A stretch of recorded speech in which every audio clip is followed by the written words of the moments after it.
કરશનદાસ માણેકની એક રચના છે કે આવું શાને થાય છે,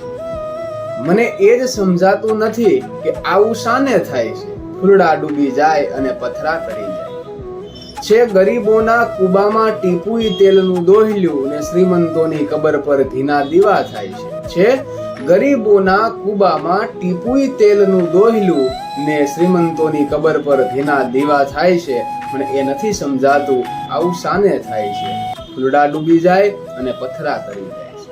ગાયોને મળે ના એક સૂકુઈ તણખલું કે ગાયોને ખાવા મળે ના એક સૂકુઈ તણખલું, જ્યાં લીલાછમ ખેતરો આખલા છરી જાય છે, મને એ નથી સમજાતું કે આવું શાને થાય છે, ફૂલડા ડૂબી જાય અને પથરા તરી જાય છે, દેવળીએ દંડ પામે ચોર મુઠી જારના,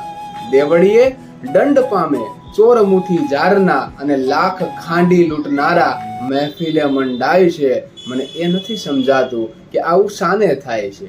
ફૂલડા ડૂબી જાય